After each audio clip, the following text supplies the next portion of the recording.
Greetings, friends. It's me, Wayman, and this is a book review on Is God a Moral Monster?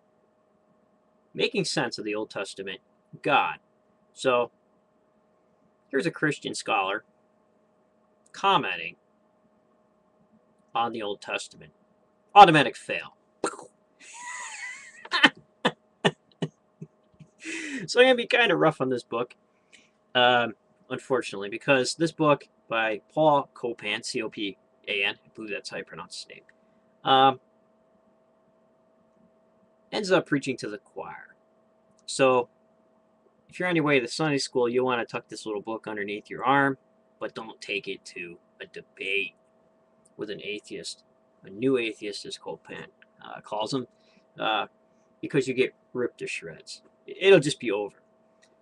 Mainly because gone are the days of Frank Moore Cross and people out of Christianity who actually did real scholarship and actually really thought about it. We came to this anti-intellectual, dumbed-down version of scholarship and replies to answers.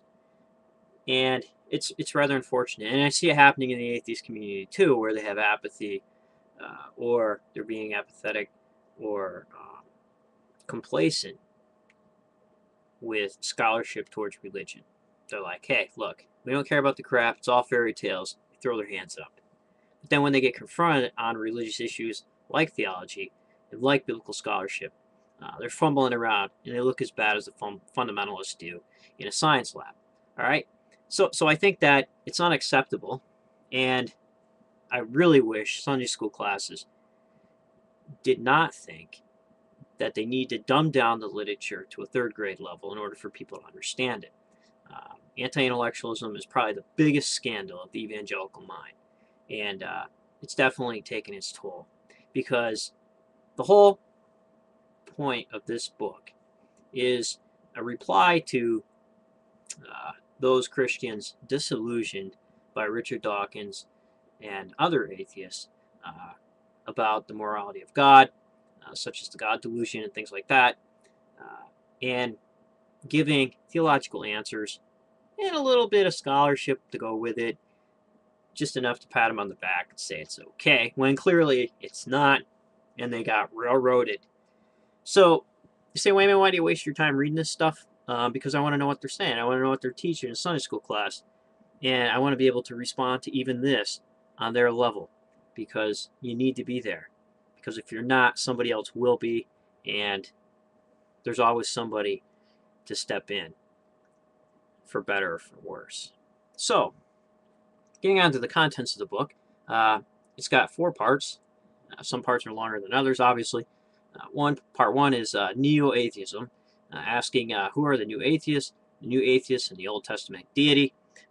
So what they'll do is they'll have a section, and then they'll have questions in the back that you can ask at a Sunday school class and discuss. And it's pretty good because it's promoting asking questions and discussion. I love that stuff, and it can lead to better things. That's what I'm saying. Part 2 is God, gracious master, or moral monster. Part 3, life in the ancient Near East. In Israel, they use a little bit of scholarship there out of the ancient Near East. Discuss some law codes. Totally missed the boat on some of it. Discuss ethnic cleansing, oppression of women, slavery, things like that. The root of all evil, does religion cause violence? There's 18 sections to that part 3. And then it moves on to part 4, sharpening the moral focus. Morality without a law-giving God, the divine foundation of goodness, 209. And then section 20 of part 4. We have moved beyond this God, haven't we? Jesus as a fulfiller of the Old Testament. So, biggest issue facing evangelicalism, the very reason why they're writing books like this, is because they don't want you to know it, but they're having a really rough time bringing Jesus into the post-modern world, because it's not an ethnic religion anymore, and it's a global religion, and globalized. The Apostle Paul had to duck and dodge and roll to get Jesus to become cosmic Jesus, creating cosmology to place on Christ, uh, uh, making him and John, making soterology and placing that on Christ, biblical scholars placing on Christ who they thought he was in order to globalize it rather than have it an ethnic. And what's interesting is the scholars, and even Ehrman does this, and Giza Vermes, uh, the scholars that point to show how Jesus is more Jewish, in a way undermines the goals of Christianity in general. Because if you're making Jesus into a Jew, that sounds great. Why be Christian? Jesus was Jewish. So they don't want to go there. They're scared. They run for the hills on that stuff, especially the fundamentalists. They hate it. But they can't say it out loud because then they'll be accused of being anti-Semitic, when the whole belief system almost is. So I think what's interesting too is another field, another section of it that's chipping away at this is the people like Crossan and Borg, Marcus Borg, who write Jesus books, stripping Jesus of religious dogma, ritual, and things, and showing Jesus more as philosopher and how he can be universal. So with all that chipping away, they're hunkering down, and it's pretty interesting. But as I said before, anti-intellectualism has been scandalizing the evangelical movement terribly. So you can pick up this book. There's nothing wrong with it if you want to know what it says. And the discussion and study questions are excellent. And if you're a Christian, you don't care about all this stuff. You don't care about whether or how Jesus is brought into the postmodern world.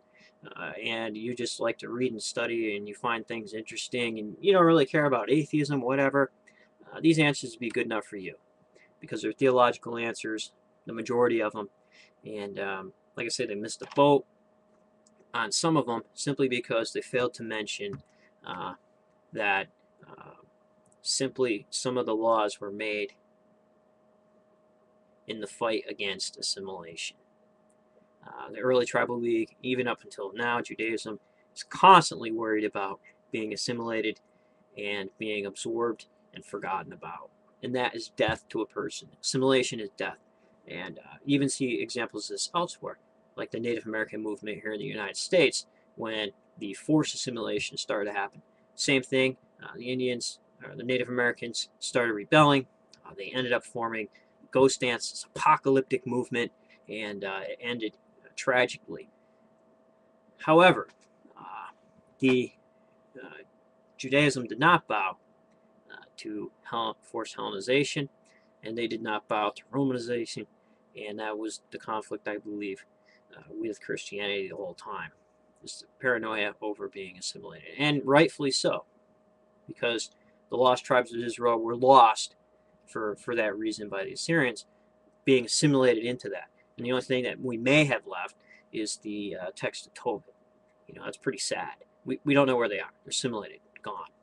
So there's lots of speculation out there about that, but the biggest problem I see, and why this book, it's not necessarily written to only New Atheism, but it's trying to solve a problem on how to reconcile and bring ancient Near Eastern law codes and how to bring Jesus, update all of that in the postmodern era. So there you have it, friends. It's a pretty good book overall, but it was an easy read and simplified answers on somebody who needed to feel better about something. So, take care, friends, and remember, if everybody's thinking alike, then somebody isn't thinking.